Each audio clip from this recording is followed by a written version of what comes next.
Here we are, another Thanksgiving. As it would happen, it's my number 56th Thanksgiving. No matter what some may think, I do know I have lots to be thankful for. And like some would think, I've been out in the cold so long that the handle of thankfulness is numb in my hand. I know it's there. I know it's important, but I cannot truly feel it anymore. So for those of you who read in silence, know that this is not the depth of my ocean, but still my ocean. And these are just fragments, unsolved in it.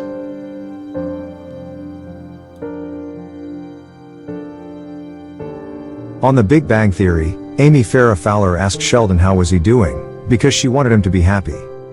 I know what it feels like to ask, and then sit down and help that person, man or woman, friend or sometimes foe, fight the demons that bring them pain. Because I want them to be happy. But what does it feel like to be asked?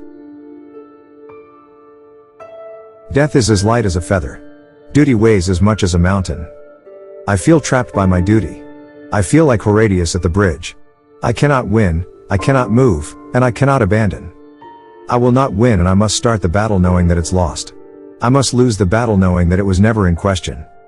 My enemies have no ears for my cries. My allies have no concerns for my valor. But there will be songs of my honor, I just won't be around to hear them. My whole existence is no more than a seed to grow someone else's tree of entertainment. Death is light, but duty weighs as much as a mountain. I shoulder a part of the world that is populated by fools, pretenders, and snakes. More than that was never promised to me. And through my duty more can never be asked. Long ago I have averted my eyes from scenes of happiness. Till the mere sight or experiencing of it is world-changing. As though created for the very first time in me. The weight I hold does not allow for the softness of reward. That is the duty. Purpose is the reason for the duty. But purpose sometimes erodes. But duty is everlasting.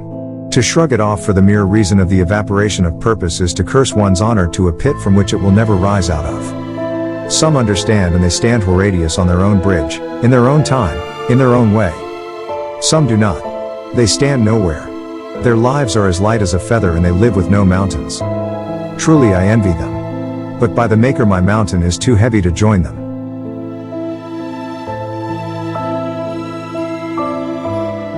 I was deep down in the ship.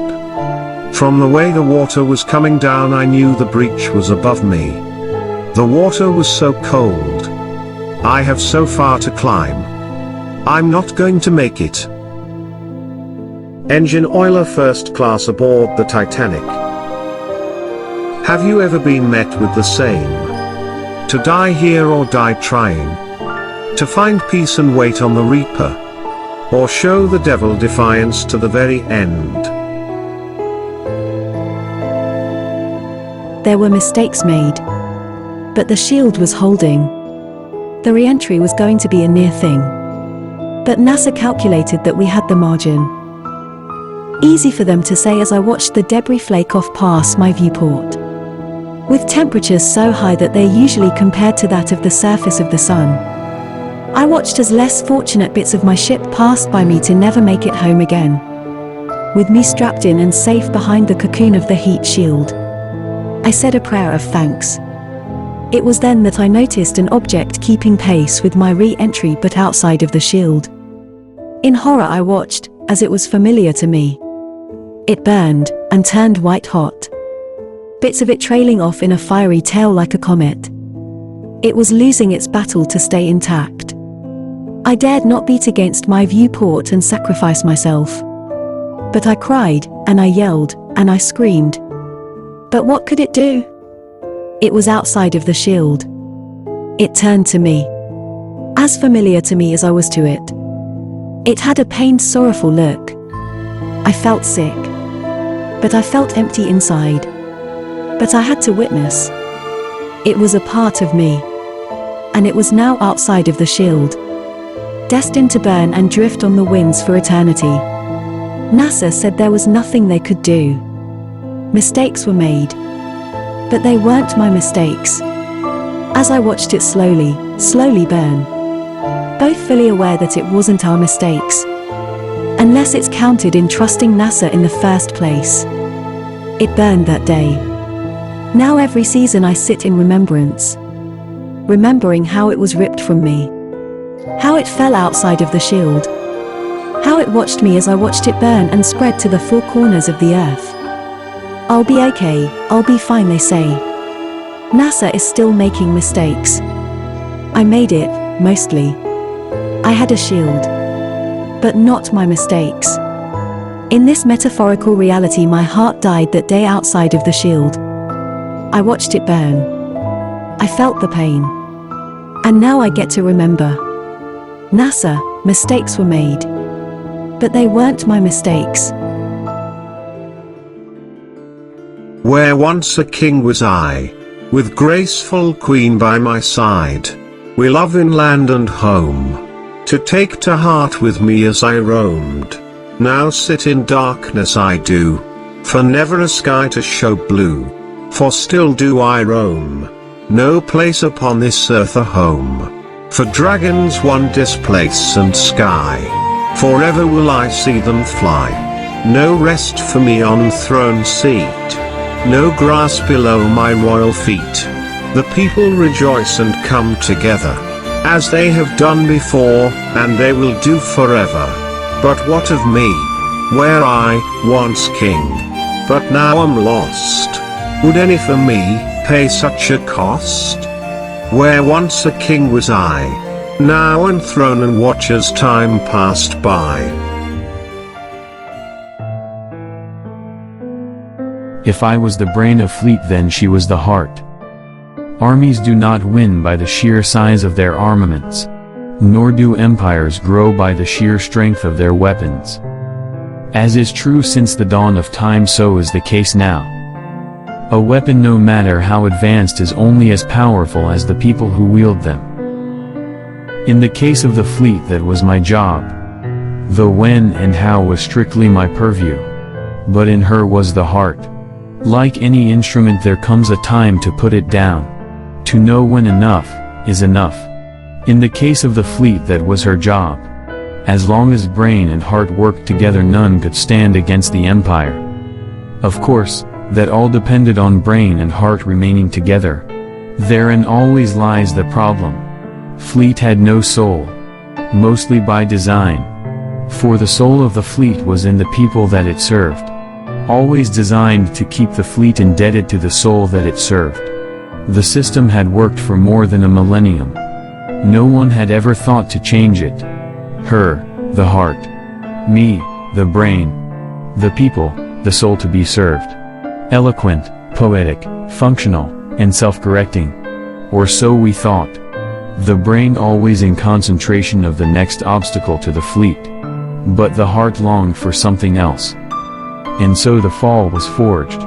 When the enemy came, they did not come to challenge the force of the fleet. No, they came at the heart. They attacked with the lie of something else. I planned, I strategized, I forged tactic for tactic. But the heart of the fleet wasn't in it. There are now places of dead and emptiness where the detritus of a once great fleet drift in silence and darkness.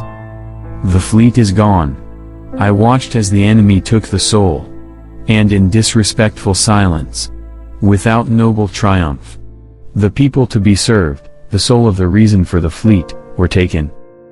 Without recourse, without voice I watched. The heart of the fleet hand in hand with the enemy, walked promenade through the people. Defeated, they bowed. The enemy had their heart. The great lie of something else was told. She was the heart of the fleet. And I was the brain of the fleet that lost its soul.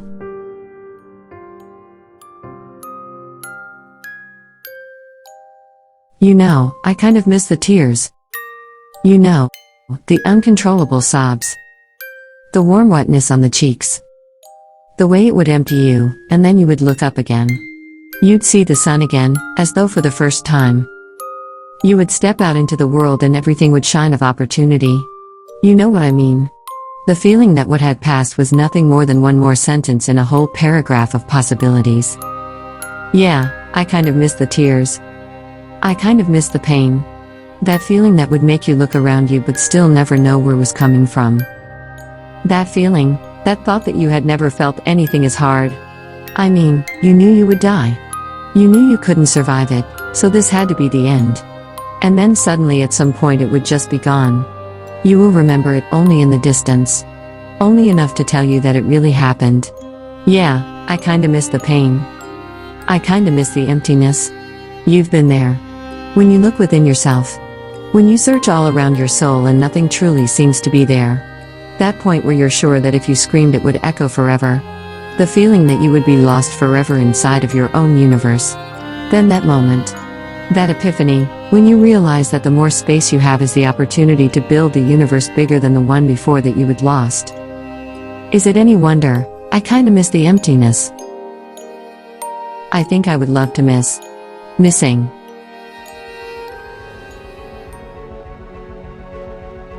Last winter was cold. But I knew it couldn't defeat me. I had plenty of heat, plenty of blankets. It meant nothing to me. I could not be defeated. Then spring came. It was always windy or unexpectedly hot, which usually went to the unexpectedly cold. And people seemed to walk around with this appearance of joyful anticipation. It meant nothing to me. I could not be defeated. When summer came around, it was hot. It was bright.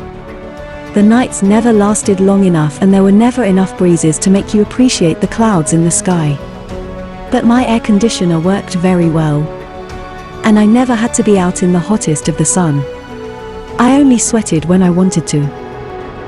It meant nothing to me. I could not be defeated.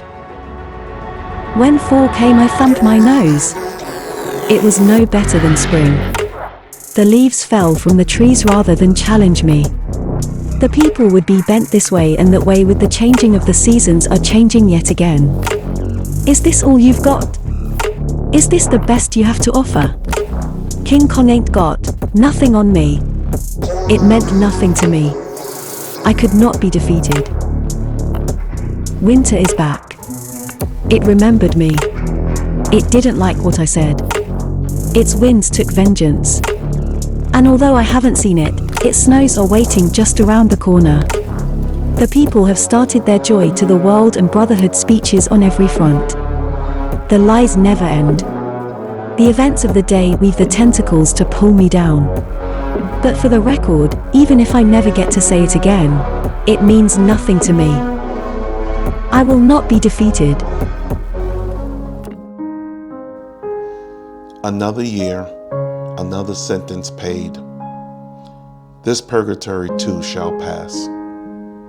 I have a lot to be thankful for. It doesn't always come out in the words. Face it, it really comes out in the words. But that's life. Not all that sparkles shines, and not all that shines is bright. I labor to produce this. It is one of my offspring, fragments and all.